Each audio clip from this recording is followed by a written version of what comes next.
My new book, Pillars for Life, A Guide to Spiritual Ethics and Practice, is now out and available for you to read and purchase. You can check out our website, willowhealing.org, to find a link, or you can find it on Amazon. We look forward to getting your feedback, and if you love it, please leave a review and share with your friends.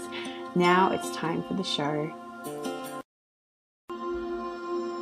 Welcome to Willow Healing Matters, the podcast. We are so excited to have you joining us on this journey where we explore different ways to empower your soul, whether it's healing in your kitchen or all the way up in the corporate world. Come with us as we look into different ways to heal your mind, body, and soul.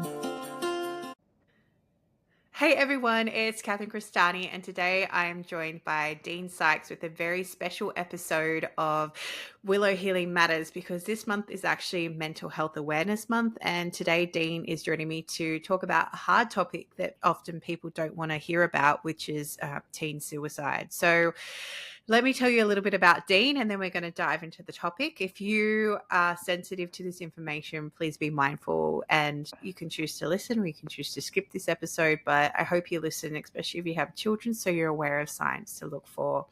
So Dean has been since January 1993 dedicating himself to spreading the message of hope and traveling extensively to high schools, teen challenge centers, and prisons across the United States and internationally.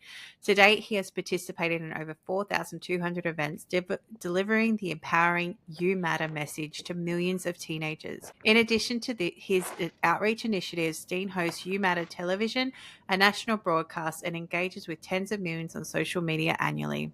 As a published author, he has written 32 books that serve as invaluable resources for teenagers and their families. Dean resides in Chattanooga, Tennessee, with his wife Laurie and their children. So a big welcome to the show, Dean, and thank you for discussing this important topic with me today. Well, Kat, glad to be here. Thank you so much for the opportunity. So I guess what inspired you to work with this population, I guess, would be my first question. Was there a story or something that triggered that event, or you just wanted to change? Yeah, when I grew up in a Christian home in the southeastern region of the United States, went to Christian schools. All my friends were Christians. All I really saw was the Christian perspective of life. I became a Christian at 7 years old. At 15 years old, however, I was sexually abused. Those 60 seconds of abuse changed the trajectory of my life. And by the time I was 17, I was spiraling out of control. 18, 19, my drug of choice was lying. I lied all the time. You had to catch me telling the truth. I lied so much. And I lied because I didn't like me. And if I didn't like me, there's no way you could like me. So I wanted to change and create a person that I thought people would enjoy being around. When I was 21, my life changed forever when I said a simple prayer. I said, God, if you're real, prove it. I don't think you are. I've been in church my whole life. But if you're real, I'd like to know about it. 2 weeks later, come and go, and I'm sitting in my office dialing a phone, and behind me, off to my left, I heard someone say, call mom. I swung around in my chair, saw no one, but I knew to call my mom, and I did. And when she answered the telephone, instantly I knew something was terribly wrong. Her voice was slurred. She was disoriented. In that moment in time, when I hear what I believe to be the voice of God say, call mom, and I did so, my mother was attempting suicide. I could hear the life leaving her body. I ran out of my office, jumped in my car, drove up this interstate, prayed a simple prayer, got to my parents' home. From the outside in, their home looked fine, safe, secure. But from the inside out, my mom was dying. I speak literally with millions of people. And from the outside in, they appear to have it all together. But from the inside out, they're in their own private wars, trying to figure out how does life work. I got my mom to a hospital that day. And as we drove, she says, Dean, I can't be dying. And I just, from the bottom of my heart, I said, Mom, you're not going to die, but you're going to have to choose to live. The most important word in that sentence, Catherine, is not live, it's choose. That best-selling book of all time says, choose you this day who you will serve. Doctors began to work with her. 45 minutes later, this doctor from the ER emergency room walked over to my dad and said, there's no medical reason to tell you what I'm getting ready to tell you. It's a, quote, miracle of God. She's fine. She's alive. You can go see her. That day, my life changed. And I began to get serious about what do you want me to do with my life? And suddenly doors began to open for me to go into high schools. I never asked to do it. I didn't want to do it. But that really isn't important, is it? I did something that I've shared from Australia to Russia to South Africa to England, all over America, hundreds and hundreds of times. And it is this: if you and I do not pay the price in life, we will pay a price, meaning our life is all about the sum total of our choices. And our purpose in life is not ours to decide, it's ours to discover. And when I discovered mine, we haven't looked back. What a Powerful, powerful story. And yeah, I think exactly what you said, you need to choose to live. And it's so important because so often we forget that we have a choice and that we always have a choice. Always, Yeah. Yep. even when it So good. feels like it's taken away from you completely, you always have that choice. Do I take the next step or do I stay where I am? Do I choose to change my life or do I stay where I am? Do I choose to live or do I choose to die? And I feel it's such an important thing that you said to your mum in that moment, because yeah, obviously if your will's not there, nothing's going to change either. Right. So true. So very true. Yeah. And I love that you have titled all your work around You Matter, because Yeah. there's been such a push for Black Lives Matters and everything like that, but I've always said that all lives matter, Yeah. because in the end that's where it comes down to. And sharing that message must be something that really resonates, especially with teenagers who have no idea what they're going to do with their life. Yeah. Then so many times I have students come up to me after one of our assemblies in a school and they'll go, you don't know me. You don't know what I did last night. And I go, I don't want to know what you did last night. They'll go, you know nothing about me, but yet you have this bold messages that says that I matter. Why? And I always just smile and go, well, it's not based on your performance. It's not based on your athletic ability, your academic ability, if you're a musician, it's not theatrical, whatever. You matter for one reason. You're breathing. And that comes from a deep dive study of a 16-word verse in the book of Job, chapter 33, verse 4, that says this: the Spirit of God made you, and the breath of the Almighty gave you life. What does that mean? God's never made a mistake. He is a God of intentionality. And what he does so on purpose and with purpose and for purpose. So the fact that you and I are breathing and all of your listeners or viewers or watching are breathing, there's only one reason for me that gives birth to those two words I always share: you matter. And that's such this is what the episode's going to be called, You Matter, because in the end, I wholeheartedly agree with you, Dean, because, so often we work in fields, especially me as like a coach, it's like what makes you different from the next coach, because you have your own story, you have your own gifts, you have your own journey that God has put you on this earth to serve for. And this is why you're here right now. And if you're not here, who's going to miss out on the gift and the blessing of being you? That's how you and I are on the same page, in that I share with students, if you were not here today, we would all be missing someone so very special. And it's important, I guess, that students get that and they understand that, but it's more important that they embrace that truth, because so many students are like, well, I don't see anybody doing what I want to do. And the revelation that I give them is very simple. Maybe you don't see anybody doing what you want to do because we're all waiting on you to go do it. Yes, 100%. And when they capture that and they get that, they're like, oh, okay, this makes sense. Yeah. And I guess if only because it's popping in my head now, and I don't know, what are the statistics currently for teen suicide? Yeah, every day in the United States, at least 5,600 people attempt suicide. Now, pre-COVID, it was 5,240. Post 5,600. Let me offer you a visual that might be a little more eye-opening. In an arena that seats 12,000 people, that arena, fully empty, would fill up every seat with someone who had attempted suicide in the previous 60 hours. So every 2.5 days, that arena would fill up 12,000 people who had tried to end their life in the previous 60 hours.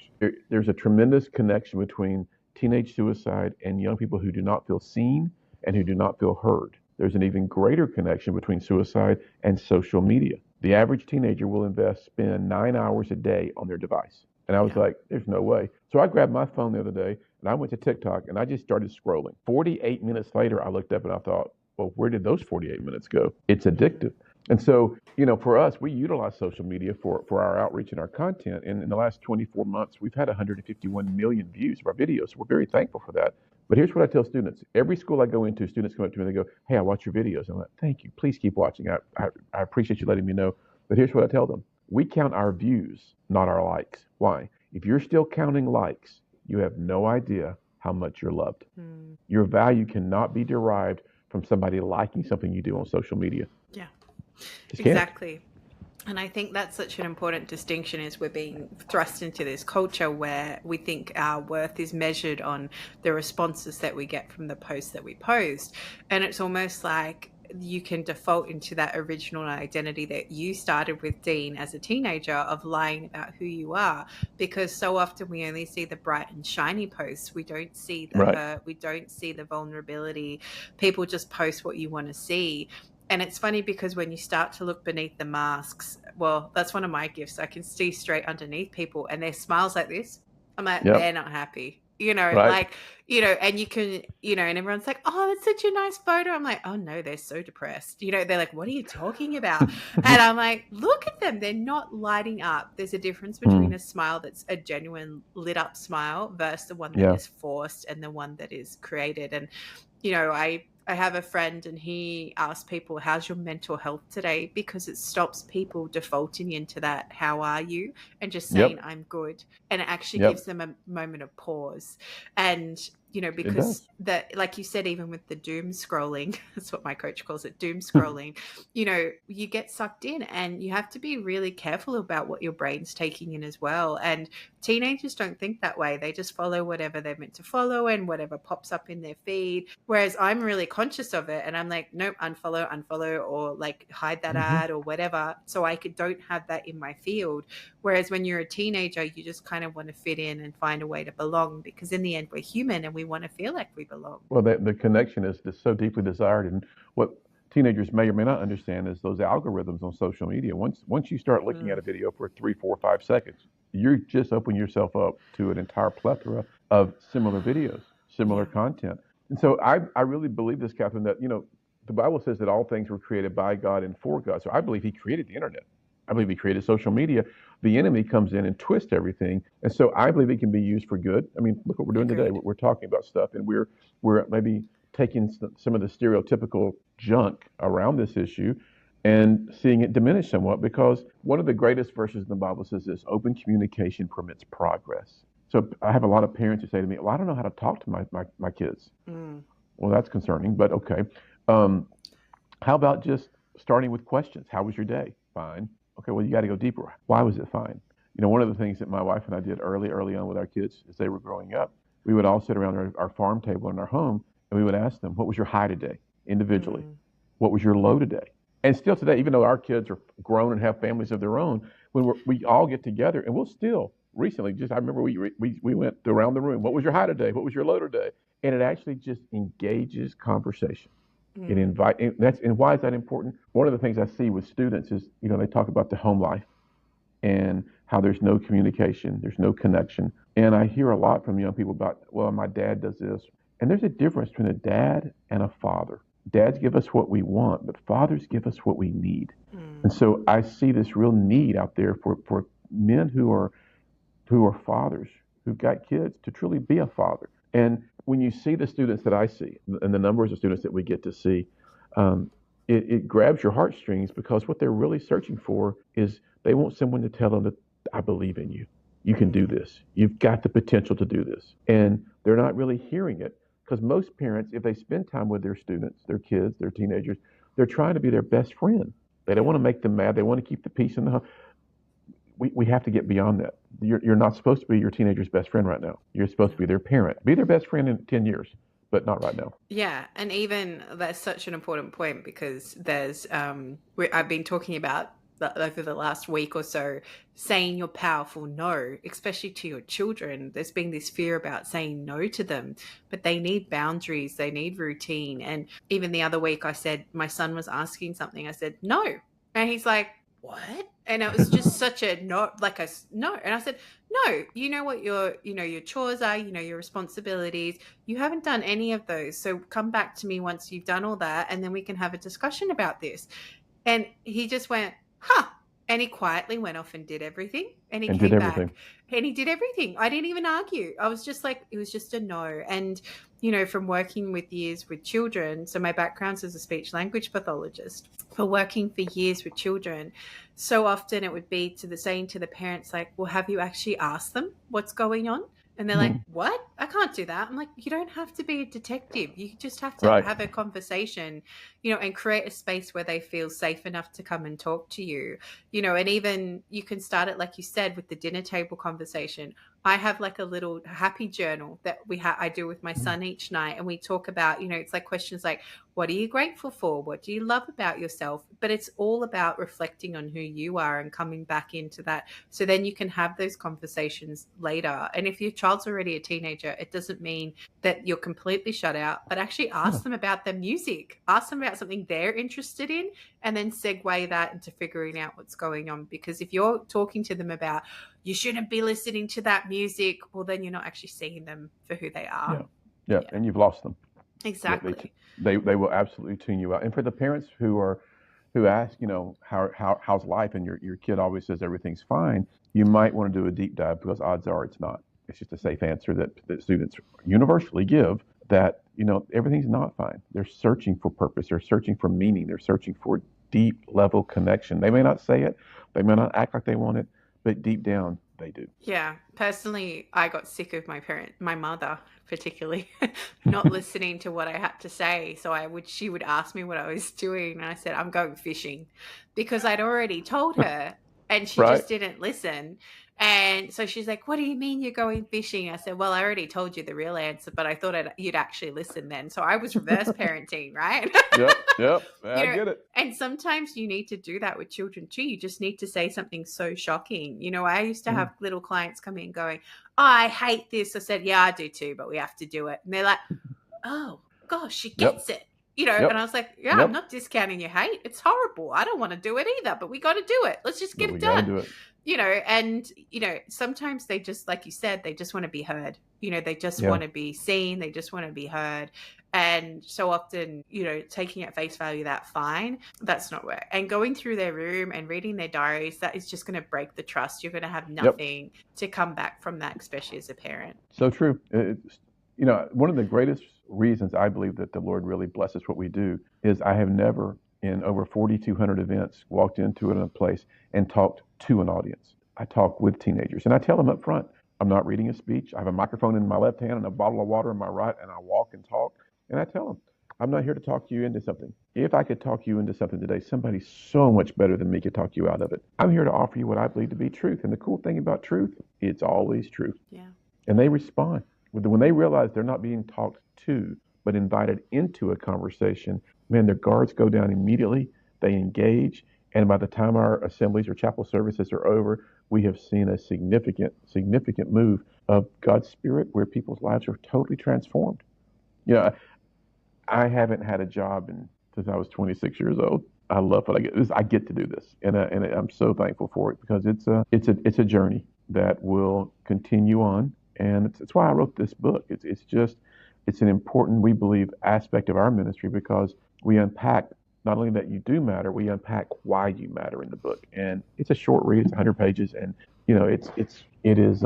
Thankfully, it's really working. It's number one in its category again, still on Amazon. So we're very grateful. Yeah, and it's just the simplicity of that message too. I think Yeah. that it can't be underestimated. And and I feel that this is where how you act in the world, if you want to know how, personally, I'm going to ask you this question too, but personally, I feel if you want to create a change, it's about being open and listening, but just being kind too, because sometimes you come across people who are really grumpy and terrible, but sometimes just that small thing of kindness, like even complimenting them, like, hey, I love that you've done something really random with your hair, could be enough Yep. to snap them out and realize, oh, I am making an impact on someone's life, and it's something so simple. And even I've said to people, I was walking past this lady, I still remember, and she had the most beautiful skirt on. And I actually stopped and said, your skirt is beautiful. I absolutely love it.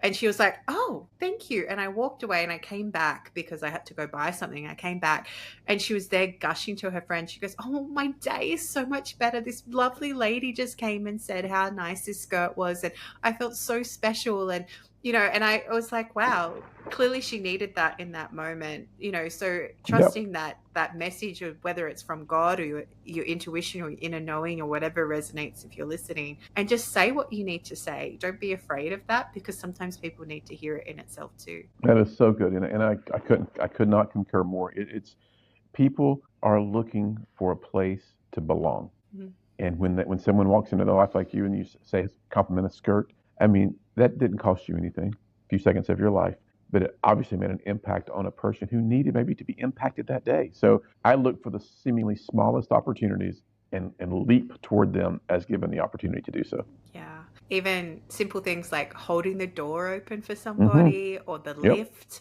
or, Yep. just saying, hey, you dropped this, or I've seen people, I don't know why, I have this thing with tags sticking out and I'll tell people like, hey, your tag's sticking out. And they're like, oh, thank you. That's great. That is so great. I don't Well, know why something is trauma in my childhood probably, but I'm just like, take but your tags out. yeah, it works. I think what you're really just suggesting is kindness works. Exactly.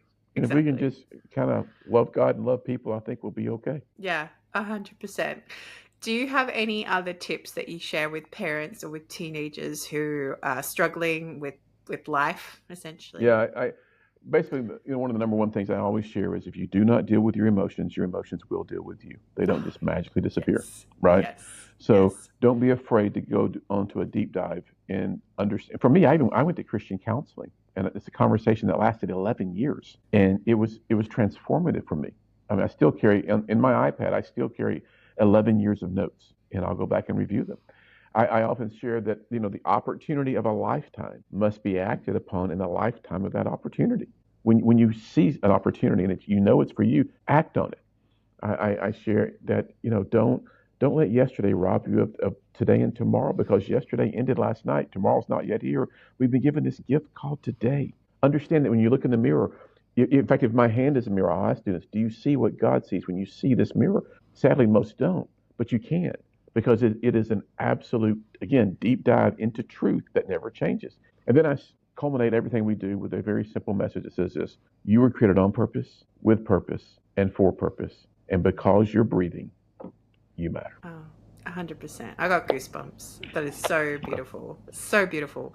And it is so true because, like I shared earlier, I teach people like your story is what makes you unique. Even if Mm, you've been through the trenches, even if life has just turned yourself upside down, there's always a blessing in that.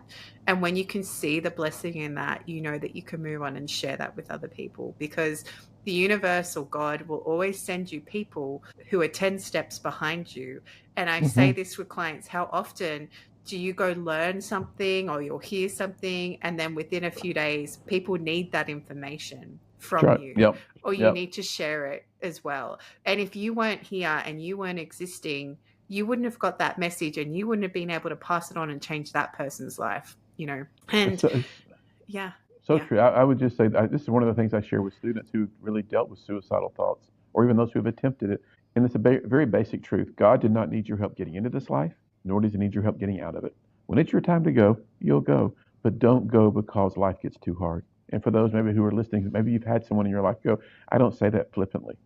I Mm, say it with unimaginable compassion and empathy because I've sat with parents who've lost kids. I've sat with teenagers who've attempted over and over. I've had story after story of young people who've come up to me afterwards to share their stories.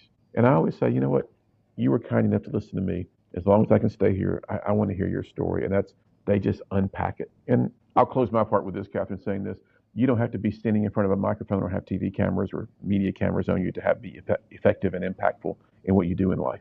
It's no. those moments where you just maybe sit down and have tea or coffee with someone and just go, how's life? And actually really care how their life is And listen, and actually and listen. listen.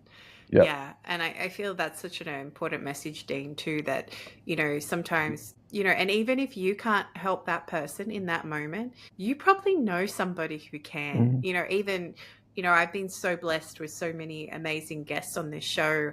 And so often I can see how to connect those people with other people so Mm, that they can go and serve in some way because there's always that 6 degree of separation that people mm-hmm. talk about, and Yep. it might be, it's like, oh, I know who you can, and trusting that, I know who Yep. you can go to, or Yes. thank you so, but acknowledging it too. Thank you so much for sharing that with me. I don't actually have the skills to help you with that, but I appreciate Mm-hmm. your vulnerability. Let me connect you with this person. I feel you would be really aligned. Yeah, it's Yeah. so great. So great. Yeah. And I guess that's the power again of connection and coming back that full circle. Like we're meant to be connected, and Yeah. if you feel you're alone, I promise you're not. there'll be somebody Absolutely. else somewhere in the world of this billion people that is going Yep. through the same thing, not exactly the same, but something very similar. Yep. And when you have the courage to share that, that's when you can have that deep connection too. So good.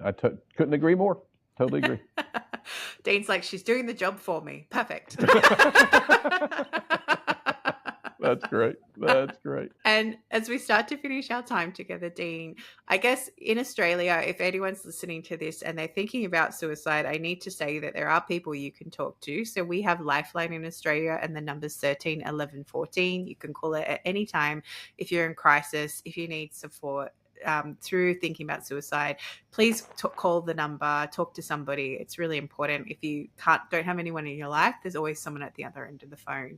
And I don't know what the number is in America, Dean. You know the number? It's basically just pound 988. There you go, pound 988. So, for those who are listening who are really struggling, please call those numbers because it's really important that you do get connected with somebody that can hear you and help you through that moment. So, So true. Like Dean said, you are here for a reason. You matter, and it's really important to remember that. And Dean, I asked the guests that come on the show, if you could heal or change something in the world, what would it be? Oh, no question. It would be the eradication of hopelessness. Yeah, beautiful. Because hope gives faith something to hang on to, and we all need faith and we all need hope. And so mine would simply be, I'm on this crazy mission of just doing that, eradicating hopelessness and helping to end teenage suicide. And we believe mightily in the power of hope. Again, it's really why I wrote this book, because it is full of hope. People who read it seem to be a whole lot more hopeful. And if I may, if people are interested in taking a look at the book, they can look at it on Amazon, or they can go to our website, youmatterbook.us. That's perfect, because my next question was, where could they find you and where could they find your book? Yep. So you've already covered the book. Where can they find you, Dean? YouMatter, youmatter.us will get them to our ministry and outreach, and then youmatterbook.us gets them to the book. Beautiful. And I'll make sure to put all those details in the show notes as well. Thank you. Thank you, Dean, for being on the show and for sharing your powerful message that you matter. And I really appreciate your time. I've enjoyed getting to know you, and thank you for the opportunity to speak with those who follow what you do in life. Thank you.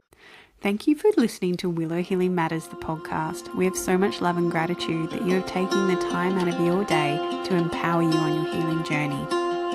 The views shared by the person being interviewed might not necessarily reflect that of the host and should be used at your own discernment. Trust what resonates for you and follow your heart and soul guidance. If you have any underlying medical conditions or mental health issues, please consult with your healthcare provider before pursuing any of the recommendations. Likewise, you can always contact the person being interviewed to find out more information. This can be found in the show notes. Remember to activate, align, heal, empower, and find love in everything that you do.